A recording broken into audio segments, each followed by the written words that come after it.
Quand j'étais enfant, Sarah était toujours la chouchoute de la classe. Pendant que je passais des heures à monter des ordinateurs dans le garage, elle gagnait des tournois de débat et des élections au conseil étudiant. Maman parlait sans cesse de son potentiel de leader et de ses projets de révolutionner le secteur technologique. Sa sœur a de l'ambition. Mon père disait souvent, en la voyant présenter le projet d'entreprise de son école, « Elle sait ce qu'il faut pour construire quelque chose de concret ».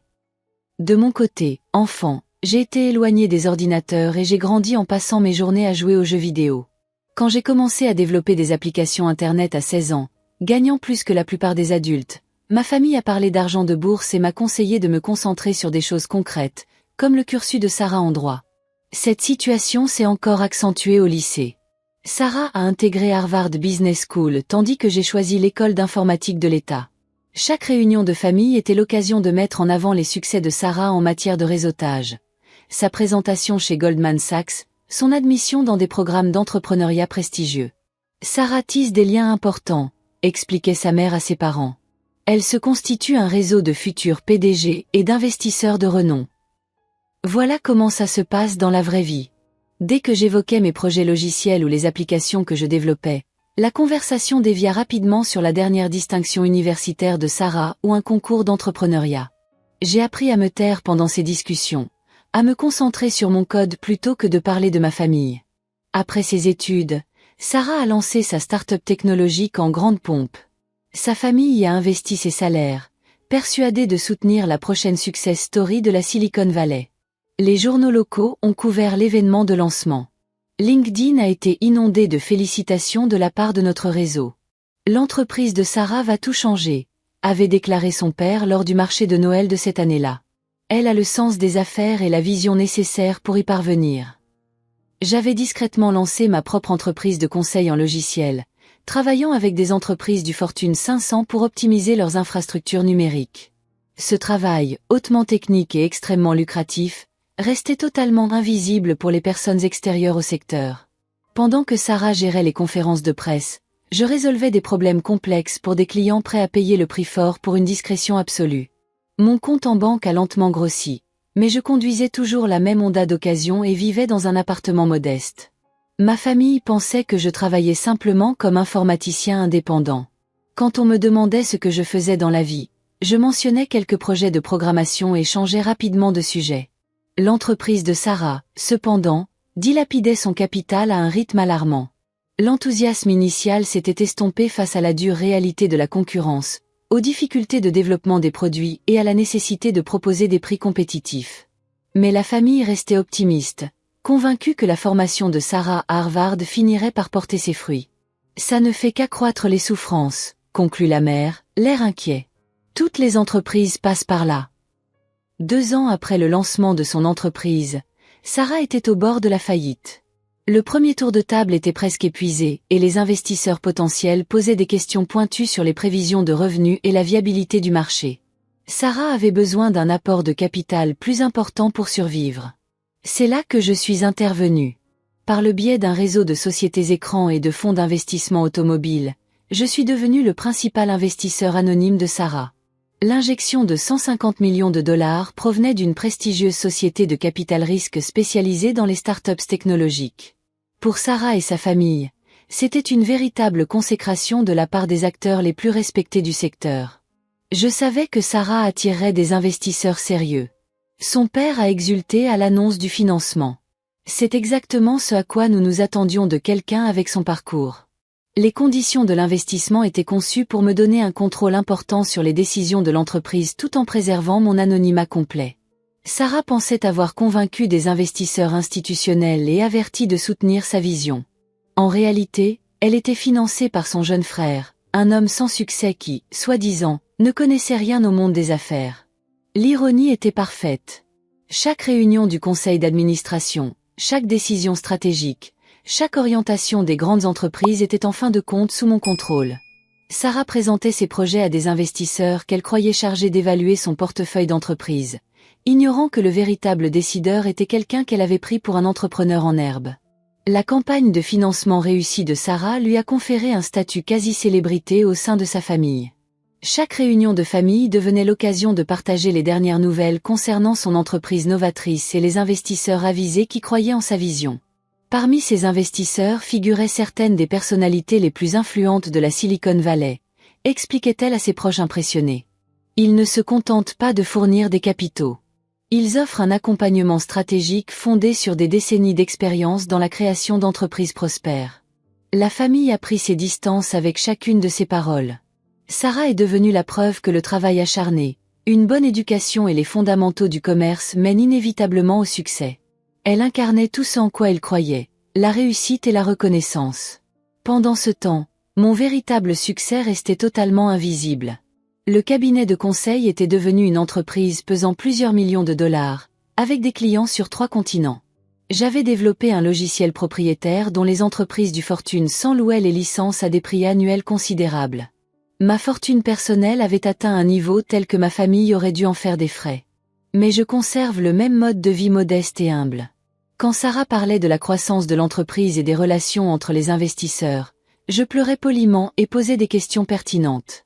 Ma famille interprétait mes questions comme la curiosité de quelqu'un qui ne comprenait pas vraiment l'entreprise, plutôt que comme des informations provenant de quelqu'un qui contrôlait secrètement toute l'activité. « C'est bien que tu t'intéresses à la réussite de Sarah », lui dit sa mère à voix basse. « Tu pourrais peut-être apprendre quelque chose sur le monde des affaires en la voyant travailler avec des investisseurs professionnels. » La réunion de famille qui allait tout changer eut lieu un samedi de novembre, par une chaude journée. Sarah était de plus en plus stressée par les performances de l'entreprise, malgré une façade optimiste qu'elle gardait pour la famille. Les derniers trimestres avaient affiché des résultats décevants, et BOA, c'est-à-dire moi, par l'intermédiaire de mes représentants, avions posé des questions difficiles sur la stratégie à adopter. Mais ce soir-là, Sarah était en pleine présentation. Elle revenait tout juste d'une conférence où elle avait été désignée étoile montante de la tech et avait participé à une table ronde sur les femmes entrepreneurs. Sa famille, naturellement impressionnée, était impatiente d'en savoir plus sur cette reconnaissance dans ce secteur en pleine expansion. « Les opportunités de réseautage sont incroyables », expliqua Sarah en sirotant son vin avec enthousiasme. « Quand on évolue à ce niveau, on côtoie des investisseurs, des avocats et des entrepreneurs qui savent bâtir des entreprises solides. » Elle me lança un regard mêlé de pitié et de condescendance. « C'est un monde à part, bien loin de ce que la plupart des gens imaginent du monde des affaires. Il faut penser stratégiquement, comprendre la dynamique du marché, gérer les relations avec les investisseurs, construire des systèmes évolutifs. Ce n'est pas quelque chose qu'on peut apprendre en jouant avec des ordinateurs. » Le père, d'un ton sage, s'écria. « Il faut penser stratégiquement, comprendre la dynamique du marché, gérer les relations avec les investisseurs, construire des systèmes évolutifs. Ce n'est pas quelque chose qu'on peut découvrir en jouant avec des ordinateurs. Voilà la différence entre le véritable esprit d'entreprise et ces passe-temps que certains appellent des entreprises. » S'écria la mère. Sarah a appris les bases à Harvard. Elle sait comment collaborer avec des investisseurs sérieux qui exigent une gestion professionnelle. Je continuais à manger en silence, posant de temps à autre des questions sur certains aspects des performances de son entreprise. La famille interpréta mes questions comme des curiosités fraternelles, plutôt que comme les demandes d'information d'une personne ayant accès à des rapports financiers détaillés et aux comptes rendus de réunion. C'est alors que Sarah a prononcé la phrase qui a scellé son destin. « Dans le monde des affaires, dit-elle en me regardant droit dans les yeux, on ne peut pas tricher. Soit on sait travailler avec des investisseurs institutionnels et bâtir des opérations à grande échelle, soit on se contente de jouer à l'entrepreneur avec son petit truc en ligne. » La table a éclaté de rire, dans un éclat de voix enthousiaste. Même notre grand-mère, d'ordinaire diplomate, s'est jointe à la vie générale. Sarah avait parfaitement saisi la différence entre le sérieux et le jeu amateur. « Arrête de jouer à l'entrepreneuse », a-t-elle lancé d'un ton déterminé. « Votre petit truc en ligne, c'est pas du sérieux. » Tout le monde a ri encore plus fort. J'ai crié à voix basse et répondu. « Compris, mais intérieurement, je rédigeais déjà le courriel qui allait tout faire basculer. » J'ai passé la journée et la nuit à examiner les documents de la société de Sarah. En tant qu'actionnaire majoritaire, j'avais accès à tous les documents financiers, à toutes les présentations au conseil d'administration et à tous les plans stratégiques. Les chiffres parlaient d'eux-mêmes. Malgré mon investissement de 150 millions de dollars, l'entreprise continuait de perdre de l'argent à un rythme insoutenable. Sarah avait utilisé cet investissement pour une expansion rapide sans s'attaquer aux problèmes fondamentaux de son modèle économique. Le revenu par client restait faible, les coûts d'acquisition de clients augmentaient et la pression concurrentielle s'intensifiait. L'entreprise avait besoin d'un nouveau tour de table dans les 6 mois, sous peine de graves problèmes de trésorerie. Plus important encore, le conseil d'administration s'inquiétait de plus en plus de la décision stratégique de Sarah. Plusieurs projets clients s'étaient soldés par des échecs, les délais de développement des produits n'étaient cessés d'être dépassés et des accords de partenariat avaient échoué faute d'attentes réalistes. Les investisseurs, dont je faisais partie, avaient fait preuve de patience, mais cette patience avait des limites. Dimanche matin, j'ai envoyé un courriel d'alerte au directeur associé de la société de capital risque qui servait d'intermédiaire pour cet investissement. Après avoir examiné attentivement les données de performance récentes et les préoccupations stratégiques soulevées lors de notre dernière réunion du conseil d'administration, j'ai écrit « Je pense qu'il est temps de reconsidérer notre position dans cet investissement. Veuillez lancer la procédure de retraite intégrale de notre investissement de 150 millions de dollars. Je souhaite que tous les fonds soient transférés sur nos comptes principaux d'ici la fin de la semaine. » Le courriel était professionnel, clair et cinglant. Retirer 150 millions de dollars à une start-up ne se contenterait pas de nuire à l'entreprise, cela la tuerait. Aucun autre investisseur n'accepterait de remplacer un tel financement, surtout après un vote de défiance aussi retentissant de la part de l'investisseur principal. Quelques heures plus tard, la société de capital risque contactait Sarah pour organiser une réunion d'urgence du conseil d'administration. Sarah m'a appelé dimanche matin, et sa voix avait perdu toute assurance. Il se passe quelque chose d'étrange avec les investisseurs, a-t-elle dit. Ils veulent se réunir demain et ils parlent de réapprovisionnement stratégique et de réallocation de capital. Je ne comprends pas ce qui se passe. J'ai exprimé mon inquiétude, qui est tout à fait justifiée. La situation est stressante. Pensez-vous que ce soit lié aux chiffres de mercredi? Je ne sais pas, a admis Sarah. Les résultats n'étaient pas parfaits, mais nous travaillons à une croissance à long terme. Les investisseurs avisés doivent comprendre que les entreprises technologiques traversent des phases difficiles avant de prendre de l'ampleur. La réunion d'urgence du conseil d'administration a été brutale. Les représentants des sociétés de capital risque, agissant sur mes instructions, ont présenté une analyse approfondie des problèmes des entreprises. Les prévisions de revenus étaient irréalistes, la gestion des coûts défaillante et la mise en œuvre stratégique constamment en deçà des attentes. Nous faisons preuve de patience, a déclaré le partenaire dirigeant, mais notre analyse révèle des problèmes fondamentaux au niveau du modèle économique et de la stratégie d'exécution. Nous ne pensons pas qu'un investissement supplémentaire soit productif pour le moment. Sarah a tenté de riposter en présentant des opportunités de marché, des avantages concurrentiels et une vision à long terme, mais les chiffres étaient insurmontables. L'entreprise consommait ses liquidités sans générer de croissance durable. Nous avons donc décidé de retirer notre investissement, a annoncé le partenaire. Concrètement, nous allons immédiatement liquider notre participation et réaffecter les capitaux à des opportunités plus prometteuses. Sarah était terrifiée. On ne peut pas liquider 150 millions de dollars par nuit. Sans ces fonds, l'entreprise va s'effondrer. Nous comprenons les conséquences, répondit calmement l'associé. Mais notre responsabilité est envers nos investisseurs. Et nous ne pouvons justifier le maintien de notre soutien à des activités dont les performances ne sont pas à la hauteur des attentes. Mardi, la rumeur s'était répandue dans la famille que l'entreprise de Sarah traversait une crise. Les investisseurs avertis ont soudainement retiré leur soutien, laissant l'entreprise dans une situation de crise financière. La mère a convoqué une réunion de famille vendredi soir.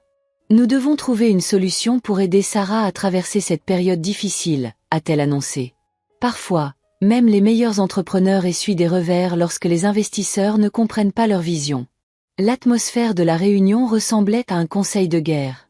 Sarah, assise au premier rang, paraissait fatiguée mais déterminée. Elle avait passé la semaine à appeler frénétiquement des investisseurs potentiels, cherchant un remplaçant au financement retiré.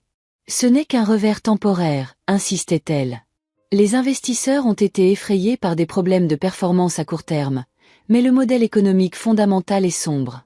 Il me faut juste trouver des investisseurs qui comprennent la création de valeur à long terme. Le père a crié son soutien. Sarah a construit quelque chose de concret. Les bons investisseurs le reconnaîtront. J'ai écouté en silence la famille discuter des solutions possibles. L'oncle Robert a suggéré à son père d'investir dans son réseau professionnel. Tante Linda a proposé de faire jouer son réseau d'amis fortunés. Papa et maman ont envisagé d'utiliser leur pension de retraite pour financer la transition. Le désespoir était palpable. L'entreprise de Sarah était devenue un élément central de l'identité et de la planification financière de la famille. Tous tenaient son succès pour acquis, persuadés que sa formation à Harvard et son professionnalisme lui assuraient des gains considérables. Ce qu'il nous faut, dit Sarah en jetant un coup d'œil à l'assemblée, c'est quelqu'un qui a les moyens et qui comprend le secteur technologique. Quelqu'un capable de signer un chèque de 50 ou 100 millions de dollars sans réfléchir. Elle me regarda avec un mélange de frustration et de pitié. Malheureusement, ce type d'investissement exige des capitaux importants et une solide expérience du secteur. Ce n'est pas quelque chose qu'on peut résoudre simplement en bidouillant avec des ordinateurs. J'avais prévu de laisser l'entreprise de Sarah faire faillite discrètement. Le retrait de l'investissement l'obligerait à trouver de nouveaux financements, ce qui serait quasiment impossible compte tenu des circonstances et de l'arrêt des activités. Cela aurait été une excellente leçon professionnelle sur les réalités du monde des affaires. Mais son attitude condescendante persistante m'a fait changer d'avis. En fait, ai-je murmuré, je pouvais l'aider. La table s'affaissa dans un silence pesant. Tous se retournèrent vers moi, leurs expressions oscillant entre confusion et scepticisme politique. Je sais bien que vous avez besoin d'investisseurs avertis, poursuivis-je, mais en réalité, je suivais et surveillais votre entreprise de très près. J'ai quelques idées sur ce qui pourrait fonctionner. Sarah esquissa un sourire condescendant. C'est gentil de votre part, mais cela nécessite vraiment des personnes qui comprennent les investissements institutionnels et l'évaluation des entreprises technologiques. C'est incroyablement complexe. Je comprends, ai-je dit. Laissez-moi passer un coup de fil. J'ai sorti mon téléphone portable et j'ai appelé la ligne directe de mon avocat principal en investissement chez Goldman Sachs. Bonjour David, ai-je dit lorsqu'il a répondu. Je dois en discuter avec votre avocat. Il liquide certaines positions pour dégager des capitaux en vue d'un investissement direct. La famille me regardait, de plus en plus perplexe. Sarah semblait assister à une crise de nerfs. Oui, je cherche à investir directement dans une start-up technologique, ai-je poursuivi. Un montant de l'ordre de 150 millions de dollars. Pourriez-vous m'expliquer la structure de ce type de participation directe? La voix de David était suffisamment claire pour que toute la table entende sa réponse. Bien sûr, Monsieur Johnson. Compte tenu de la taille de votre portefeuille, un investissement direct de 150 millions de dollars représenterait environ 8% de vos avoirs actuels. Nous pouvons envisager une acquisition directe d'équipements ou l'émission d'actions préférentielles, selon vos objectifs stratégiques. Un silence complet s'installa dans la salle. J'ajoutai ensuite que je souhaitais aborder ma position actuelle concernant les innovations de TechFlow. Je crois être actuellement l'investisseur principal via la société de capital investissement Meridian, n'est-ce pas? Tout à fait. David l'a confirmé.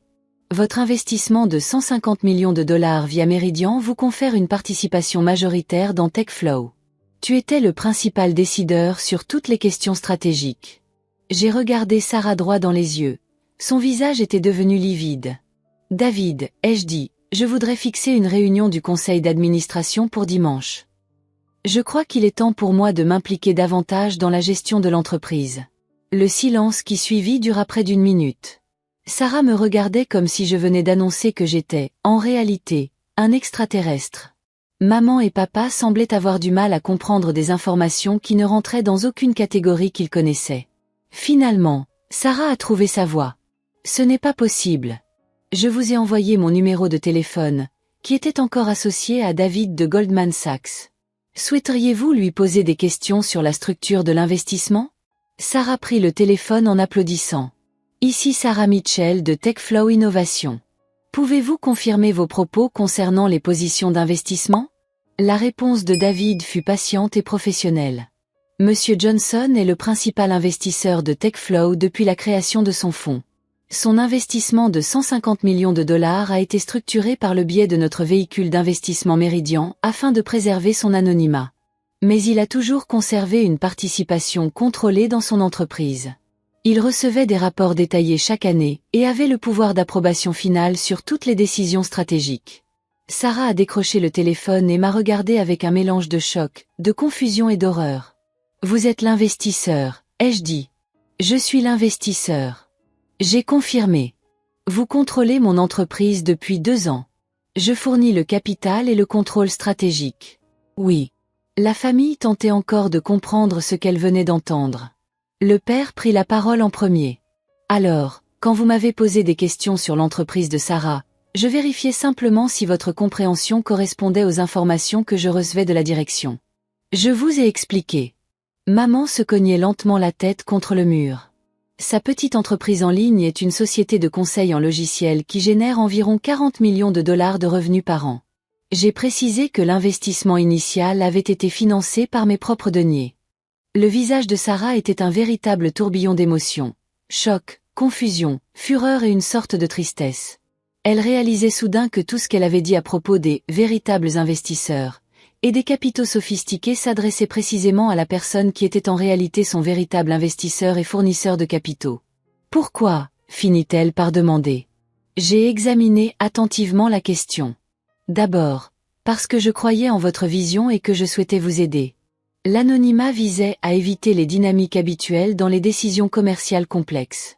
Et maintenant, j'ai jeté un coup d'œil autour de la table aux membres de ma famille qui, pendant des années, avaient minimisé ma réussite tout en célébrant ce qu'ils considéraient comme l'apogée de l'entreprise florissante de Sarah. Je pense qu'il est temps d'avoir des conversations franches sur les affaires, la réussite et le respect. Au cours des semaines suivantes, j'ai constaté une transformation radicale des relations familiales. L'entreprise de Sarah n'a pas fait faillite. Je l'ai restructurée en instaurant une supervision managériale adéquate et des objectifs de croissance réalistes. Le rôle de Sarah a évolué. De PDG, elle est devenue chef de produit senior, et des cadres expérimentés ont été recrutés pour gérer les opérations et la stratégie. La famille eut du mal à s'adapter à cette nouvelle réalité. Des années de discours sur la réussite, l'intelligence et le sens des affaires s'étaient effondrés. Le génie de l'informatique qu'il croyait sur le point de disparaître était en réalité un multimillionnaire qui finançait secrètement la start-up de Golden Child. Sarah a mal vécu cette transition. Tout ce en quoi elle avait cru concernant la réussite de son entreprise reposait sur le capital fourni par son frère, qu'elle avait discrédité en le jugeant incapable de comprendre les rouages du monde des affaires. Les investisseurs prétendument brillants pour lesquels elle s'était disputée étaient en réalité les représentants d'une personne qu'elle n'avait cessé de maudire. Mais au fil du temps, un phénomène intéressant s'est produit. Dès que Sarah a cessé de chercher à prouver sa supériorité et a commencé à apprendre auprès de mentors expérimentés, elle a excellé. Les compétences acquises à Harvard, alliées à l'humilité et à un encadrement approprié, lui ont permis d'être véritablement performante dans ses nouvelles fonctions. L'entreprise est pourtant devenue rentable en 6 mois. Grâce à des prévisions réalistes et une allocation judicieuse des capitaux, le modèle économique proposé par Sarah a effectivement fonctionné. Le problème n'a jamais résidé dans sa vision. C'était son exécution et son incapacité à reconnaître son ignorance qui avaient tout gâché. Quant à moi, j'ai enfin commencé à être honnête quant à ma propre réussite. Ma famille a découvert mes activités de consultant, mes licences de logiciels, mon portefeuille d'investissement et les différentes entreprises que j'avais discrètement bâties des années auparavant. Cette reconnaissance était agréable, mais ce n'était pas l'essentiel. L'essentiel était que le succès se manifeste de bien des façons. Le MBA et le réseau de Sarah étaient précieux, certes, mais pas plus que son expertise technique et sa gestion avisée des investissements. Les relations à Harvard sont importantes, certes, mais elles ne le sont pas plus que la résolution concrète des problèmes de clients prêts à payer le prix fort pour obtenir des résultats. Surtout, j'ai appris que le respect familial ne s'achète ni par des investissements anonymes ni par un succès discret. Il faut parfois oser prendre la parole, même si cela remet en question des idées reçues sur qui comprend réellement le monde des affaires et qui n'est qu'un aspirant entrepreneur. Sarah ne m'a plus jamais demandé si mon entreprise en ligne était une vraie entreprise. Et je n'ai plus jamais laissé personne dans la famille croire que son influence le rendait automatiquement plus apte à juger du succès des autres. La mascarade était terminée pour nous deux.